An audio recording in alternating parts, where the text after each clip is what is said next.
ہم جب اولیاء کرام کے حالات پڑھتے ہیں، اکابر علماء، امام اعظم، امام شافعی علیہ رحمہ، امام احمد بن حنبل، اور ہم اس طرح کے جتنے بڑے بڑے بزرگ، امام بخاری علیہ رحمہ ہیں، جب ہم بڑے بڑے بزرگوں کے واقعات پڑھتے ہیں، آپ کو چند ایک چیزیں ایسی ہیں جو سب کی زندگی میں ملیں گی، سب کی زندگی میں ملیں گی۔ ایک، فرائض و واجبات کی بھرپور پابندی۔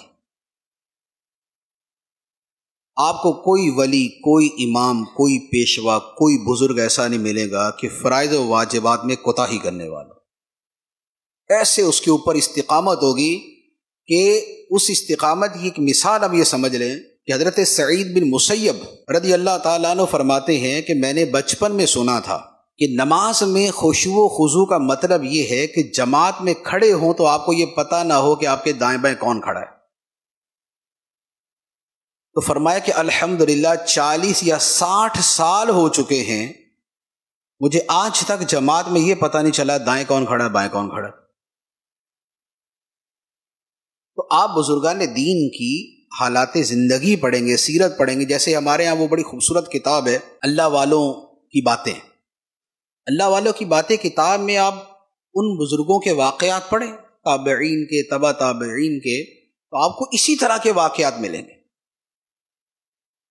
تو صالحین جو ہیں، جو نیک لوگ ہیں، ان کی زندگی میں فرائض و واجبات کی پابندی اور اس کے ساتھ سنتوں اور نوافل کی بھی ایسی پابندی ملے گی جیسی ہماری شاید فرائض پر بھی نہیں ہوتی، ان کی نوافل اور سنتوں پر بھی ایسی پابندی ہوگی۔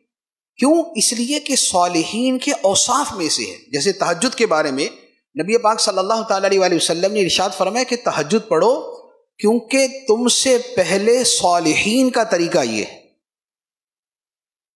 تم سے پہلے کے صالحین نیک لوگوں کا طریقہ یہ تھا۔ تو فرائض و واجبات، سنن و نوافل کی پابندی۔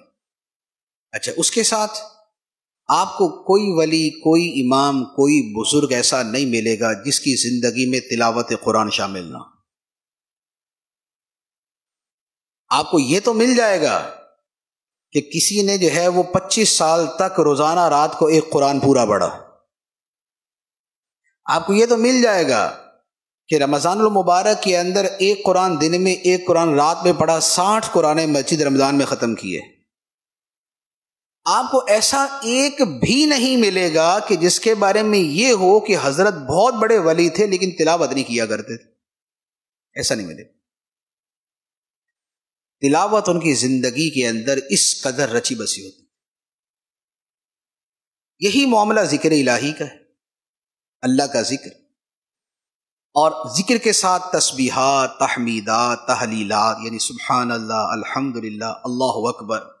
آپ دیکھ لیں اعلیٰ حضرت علیہ رحمہ جیسی مصروف ہستی، جو تو ہیں ہی تصوف والے، وہ تو چلے ذکر اذکار میں ہی ہوتے ہیں، لیکن ہم یہ کہتے ہیں جی ہم ذرا دوسرے کاموں میں۔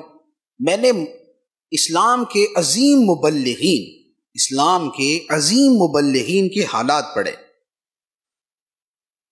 وہ شاید ہم 500 مل جائیں تو اس طرح کے ایک مبلغ کے برابر نہیں بنیں گے۔ جتنی انہوں نے تبلیغ کی، جتنی انہوں نے خدمت دین کی، لیکن اس کے ساتھ ایک ایک دن کے اندر 12 ہزار مرتبہ کلمہ طیبہ بھی پڑھتے تھے۔ یہ آپ کو حقیقت بتا رہا ہوں۔ سید جماعت علی شاہ صاحب رحمۃ اللہ علیہ کے حالات زندگی آپ پڑھیں، آپ کو پتہ چلے گا۔ ایسے مبلغ تھے، ایسے مبلغ تھے، گھر سے نکلتے تھے 12 مہینے کے بعد ہی واپس آتے تھے، ایک گاؤں سے اگلے گاؤں، اس سے اگلے گاؤں، اس سے اگلے گاؤں، اس سے اگلے گاؤں، اس سے اگلے گاؤں،